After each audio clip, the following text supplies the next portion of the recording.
আপনি কি ফেসবুকে কাজ করতেছেন? হ্যাঁ? আপনিই ফেসবুকে কাজ করতেছেন। তো আপনি কিছু বুঝতেছেন না, কিছু জানতেছেন না ফেসবুক বিষয়, তাইলে তো ভাই হলো না। ঠিক আছে?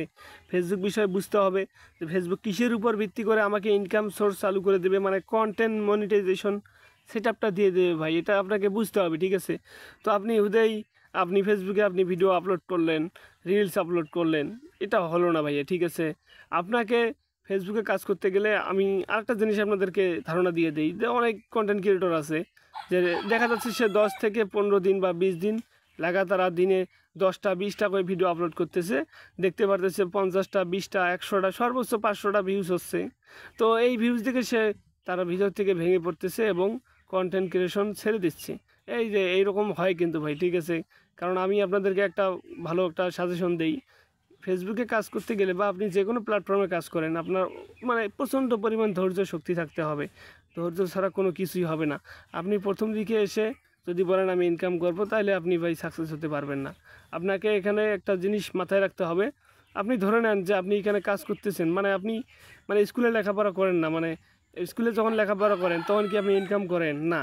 স্কুলে লেখাপড়া করার পর আপনি একটা সার্টিফিকেট পান, সেই সার্টিফিকেট নিয়ে একটা কোথাও জব নেন, ঠিক আছে? কোথাও চাকরি নেন, নিয়ে আপনি চাকরি করার পর কিন্তু আপনি মাইনে পান, ঠিক আছে?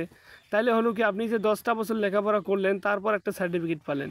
তাই সেইটা আপনি মনে করে ফেসবুকে আপনি ধরে নেন যে একটা বছর কাজ করবেন, মানে এখানে লেখাপড়া করতেছেন, ফেসবুকে লেখাপড়া করতেছেন, 1 বছর পর আপনি একটা সার্টিফিকেট পেয়ে যাবেন।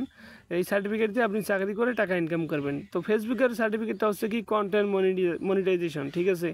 তো আপনাদেরকে বলতেছি কি, আপনি ইনকামের কথা বাদ দিয়ে আপনি অনেকে এসে বলে যে ভাইয়া আমার ফলোয়ার হচ্ছে না, আমি ফলোয়ার ছাড়া কেমনে সাকসেস হবো? ভাই ফলোয়ার দিয়ে কোনো লাভ নেই।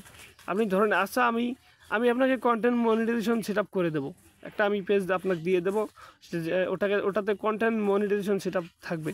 তো আপনি সেই সেট আপ দিয়ে কী করবেন যদি আপনার ভিউজ না আসে ভিডিওতে, যদি আপনি ইনকাম করতে না পারেন? আপনি একটা মাথায় রাখবেন, যখন আপনি সাকসেস নিজেকে তখন মনে করবেন যখন আপনি ভিডিও আপলোড করার সঙ্গে সঙ্গেই দেখা যাবে 24 ঘন্টার ভিতরে ওই ভিডিওতে 50,000 বা 100K মানে 1 লাখ ভিউজ হয়ে গেছে। তাইলে আপনি বুঝতে পারবেন যে আপনি মাস শেষে একটা ভালো পরিমাণে অ্যামাউন্ট পাবেন, তার আগে পাবেন না। আপনি হুদাই আপনি ফলোয়ারের দিকে ঝুঁকবেন না, আপনি শুধু একটা জিনিসের দিকেই ঝুঁকবেন, আপনার কন্টেন্টের দিকে ফোকাস দেন এবং আপনি সুন্দর সুন্দর ভিডিও করেই যান। ইনশাআল্লাহ আপনি কন্টেন্ট মনিটাইজেশন সেট আপ পাবেনও, প্লাস আপনার ভিডিওতে ভিউজ আসা শুরু হবে, আপনি ইনকাম করতে পারবেন। তো এই ছিল আজকের ভিডিওটা কেমন হলো অবশ্যই কমেন্টে জানিয়ে দেবেন।